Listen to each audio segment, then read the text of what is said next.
Have you ever stopped to think about how a really simple everyday act, like, say, smearing paint on a wall, could somehow be connected to one of the most powerful titles in all of history? Well, today, we're going to trace the incredible journey of a single ancient word, anointing, and see how it went from something super ordinary to something that literally changed the world. Okay, so let's kick things off with a little puzzle. I'm about to show you three totally different things, and as you see them, just ask yourself, what on earth could these possibly have in common? All right, first up, a freshly painted house. Pretty straightforward, right? A common everyday sight, just hold that thought. Next, we've got a warrior's oiled shield, something straight out of the ancient world. A tool for battle, all prepped and ready to go. Okay, getting a little stranger now. And finally, a newly crowned king, right at that big moment of his inauguration. So let's recap. A painted house, an oiled shield, and a new king. What is the connection here? The answer, believe it or not, comes down to one single ancient Hebrew verb, mashach. It's this beautifully simple action word that just means to smear something, to rub it with oil, to paint it, or as we're going to see, to anoint it. This one little verb is the thread that ties all of this together. And check this out. From this one verb, a whole family of really powerful concepts starts to grow. You've got the verb itself, mashach, that's the action of anointing. Then you get the noun, mishcha, which is the act itself, or a consecrated portion. And then finally, you get Mashiach, which means the anointed one. This word family, it's basically our roadmap for this whole explainer. So let's dive in by exploring how this one word, mashach, managed to live in two completely different worlds, the everyday and the secret. And this is where the story gets so fascinating, because Mashach really did live a double life. In ancient texts, you see it used for totally mundane stuff. The prophet Jeremiah talks about painting a house. Isaiah mentions oiling a shield for battle. And Amos even brings it up for personal grooming, like putting on fancy lotions. But then, that exact same word was used for the most sacred acts you can imagine.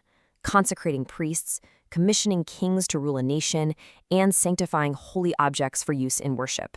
So how in the world does a word for painting a house become so important? Well, let's zoom in on its sacred use. The first big idea we find is consecration, this act of setting something or someone apart as holy.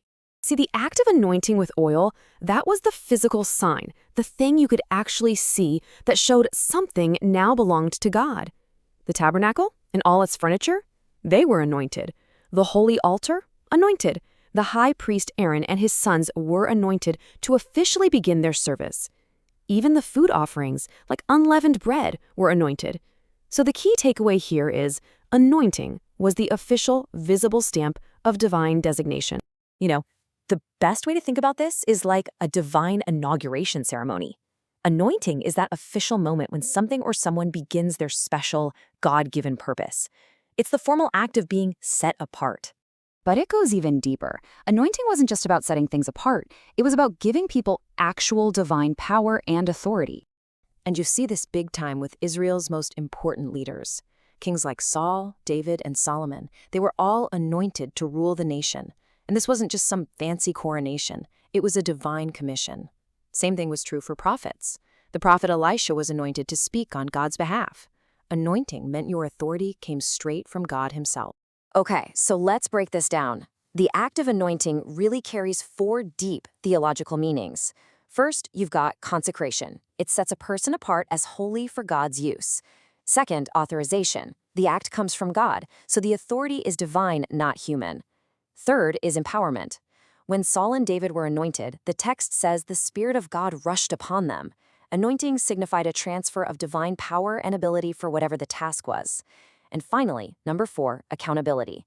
Because they were anointed by God, they were directly responsible to God for how they used that power. And just to give you a sense of how central this whole idea was, the verb mashach shows up around 70 times in the ancient Hebrew texts. So this wasn't some rare, obscure concept. It was absolutely fundamental. So everything we've talked about, the everyday smearing, the sacred consecration, the divine commissioning, it has all been building to one single ultimate destination.